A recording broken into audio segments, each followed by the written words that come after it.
नमस्कार, मैं कृपा शंकर, आप इनसाइडर लाइव देख रहे हैं। आपको बताते चले कि बिहार सरकार लगातार रोजगार के क्षेत्र में नए नए पहलुओं पर काम करना शुरू कर दिया। आपको बताते चले कि जिस तरीके से शिक्षक भर्ती का परीक्षा का आयोजन भी किया गया, लेकिन अब 10+2 के लिए स्टेट का भी आयोजन किया गया था। स्टेट का आज रिजल्ट जारी कर दिया गया है। लगभग 4,28,387 बच्चों ने एक तरीके से कहे तो अपेयर हुए थे परीक्षा देने के लिए। उसमें से ये पेपर वन के लिए लगभग 2,71,872 और पेपर टू के लिए लगभग 1,56,515 बच्चों ने एग्जाम दिया था। आपको बताते चले कि दोनों पेपर को मिलाकर के पेपर वन में 16 भाषाओं की और पेपर टू में 29 भाषाओं की परीक्षा ली गई थी और उसका आज रिजल्ट जारी कर दिया गया है। बिहार विद्यालय परीक्षा समिति के सचिव हैं आनंद किशोर ने रिजल्ट जारी किया है। 79.79% रिजल्ट जारी किया गया है। क्या कुछ कह रहे इस पर लेकर के आनंद किशोर, पहले आपको सुनवाते हैं। पात्रता परीक्षा 2023 के परीक्षा फल की घोषणा आज बिहार विद्यालय परीक्षा समिति द्वारा की गई। इस परीक्षा का आयोजन 4 सितंबर 2023 से 18 सितंबर 2023 के बीच किया गया था, जिसके पेपर वन के लिए 2,71,872 अभ्यर्थियों ने और पेपर टू के लिए 1,56,515 अभ्यर्थियों ने फॉर्म भरा था और इस प्रकार कुल मिलाकर 4,28,387 परीक्षार्थियों ने इस परीक्षा में आवेदन के लिए इस परीक्षा हेतु आवेदन दिया था। इनमें कुल 3,76,877 अभ्यर्थी इस परीक्षा में सम्मिलित हुए और इनमें से कुल 3,07,26 अभ्यर्थी उत्तीर्ण हुए हैं और इस प्रकार कुल अभ्यर्थियों की संख्या के अनुसार उत्तीर्ण अभ्यर्थियों का प्रतिशत 79.79% है, अर्थात 79.79% अभ्यर्थियों ने इस STET की परीक्षा में उत्तीर्णता हासिल की है।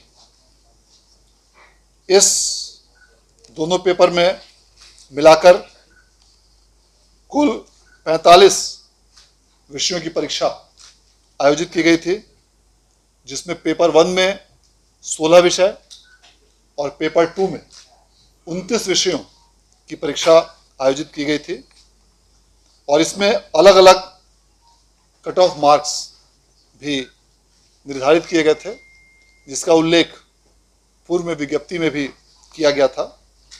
और जिन अभ्यर्थियों ने जिस किसी भी श्रेणी में आवेदन दिया था, उनकी श्रेणी के अनुसार उनका कट ऑफ मार्क निर्धारित करते हुए तदनुसार उनको उत्तीर्णता अथवा अनुत्तीर्णता के श्रेणी में आज परीक्षा फल प्रकाशित किया गया। इसके पूर्व CBT के माध्यम से वर्ष 2020 में सितंबर माह में परीक्षा आयोजित की गई थी। 9 सितंबर 2020 से 21 सितंबर 2020 के बीच परीक्षा आयोजित की गई थी, जिसका परीक्षा फल का प्रकाशन 12 मार्च 2021 को किया गया था। इसी प्रकार कॉमर्स के लिए भी गत वर्ष 2022 में जो परीक्षा का आयोजन किया गया, 6 मार्च और 21 मई को उसके परीक्षाफल का प्रकाशन 10 जून को किया गया।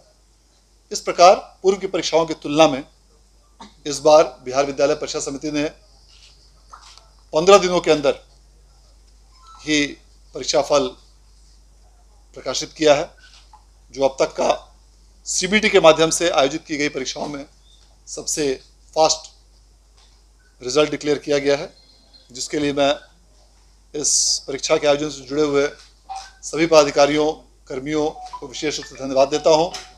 जिलों के जिला पदाधिकारियों, पुलिस अधीक्षकों के साथ साथ अन्य भी सभी कंप्यूटर बेस्ड परीक्षा के माध्यम से सभी प्रकार के जो भी पदाधिकारी और कर्मी इस व्यवस्था से जुड़े हुए हैं, उन सबों को मैं विशेष रूप से धन्यवाद और बधाई देना चाहता हूं।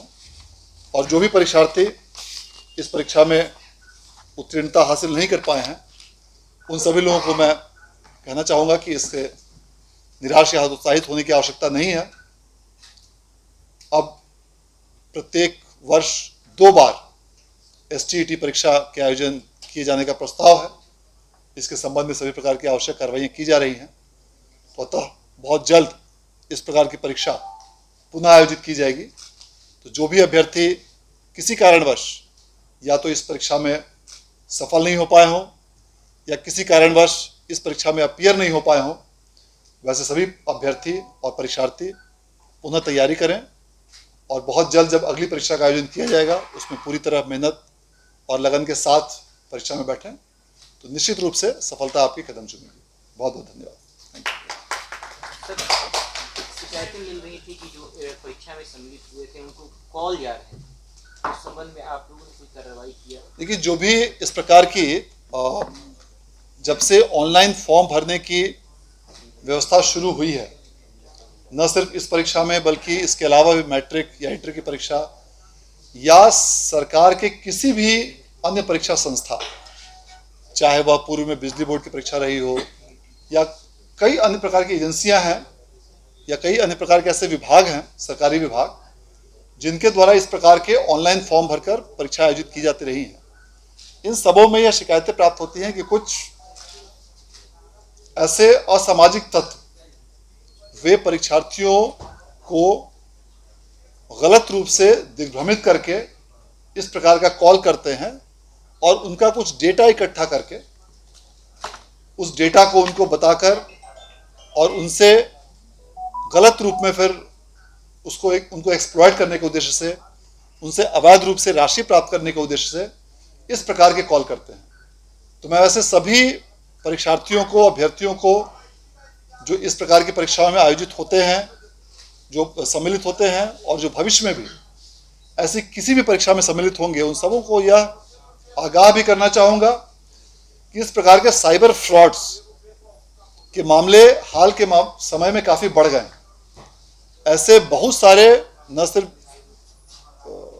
इस राज्य में बल्कि पूरे देश के कई अलग अलग हिस्सों में ऐसे साइबर क्रिमिनल्स और ऐसे गैंग सक्रिय पाए गए हैं जो इस प्रकार से अभ्यर्थियों को धोखा देने का प्रयास करते हैं।